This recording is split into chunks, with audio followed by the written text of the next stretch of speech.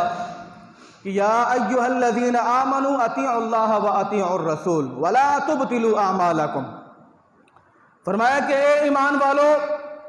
اللہ کی فرما برداری کرو اور اس کے رسول کی فرما برداری کرو اور اپنے اعمالوں کو برباد نہ کرو۔ ذرا سمجھے گا اس آیت کو۔ فرمایا کہ یا ایھا الذین آمنوا اطیعوا اللہ واطیعوا الرسول، خالق کائنات نے فرمایا اے ایمان والو،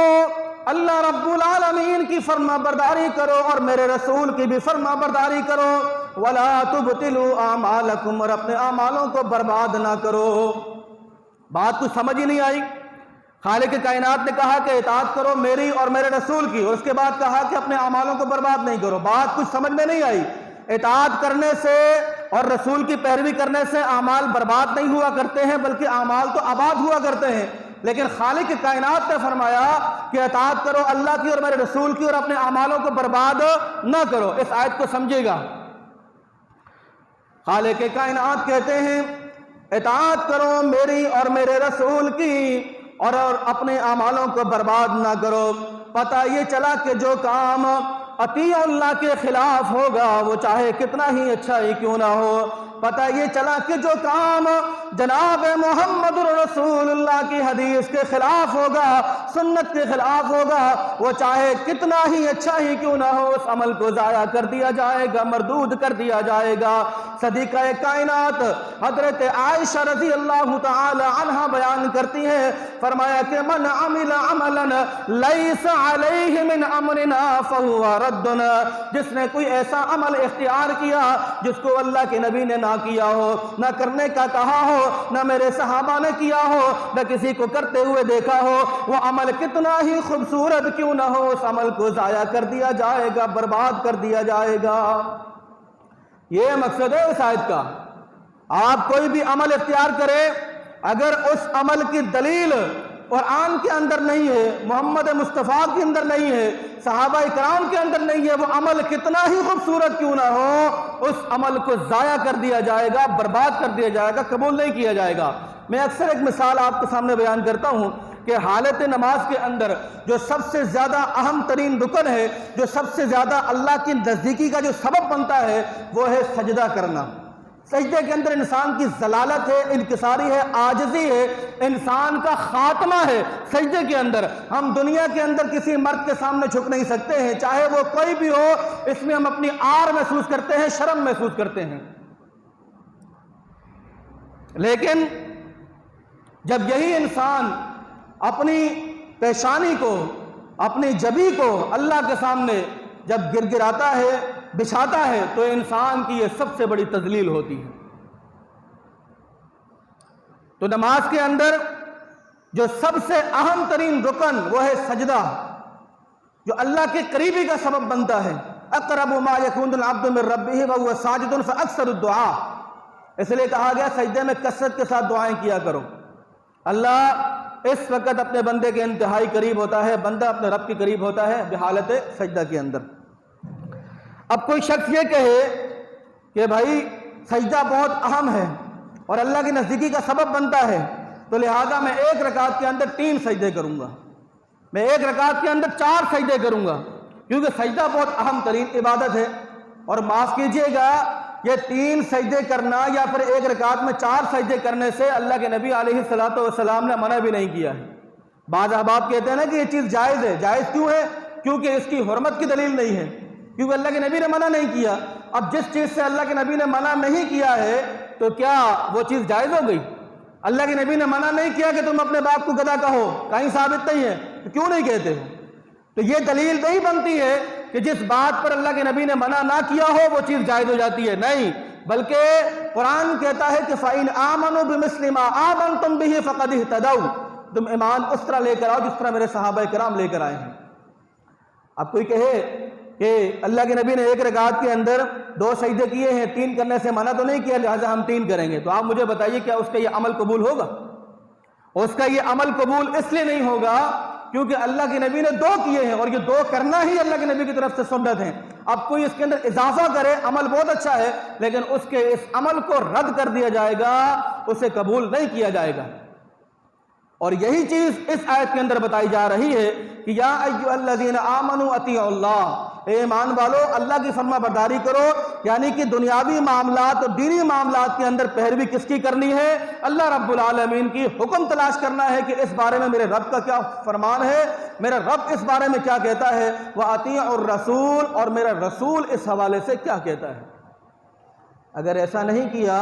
تو وَلَا تُبْطِلُوا أَعْمَالَكُمْ، ہم جیسے جن اعمالوں کو اچھا تصور کر رہے ہیں، اچھا سمجھ رہے ہیں، وہ اعمال جو ہے وہ رد کر دیے جائیں گے. ان کی کوئی حیثیت نہیں جس عمل کے اوپر جناب محمد الرسول اللہ صلی اللہ علیہ وسلم کی اسٹمپ نہ ہو. ایک حدیث آپ کے سامنے بیان کرتا ہوں، بہت پیاری حدیث ہے. جناب محمد الرسول اللہ صلی اللہ علیہ وسلم فرماتے ہیں، فرمایا کہ کل امتی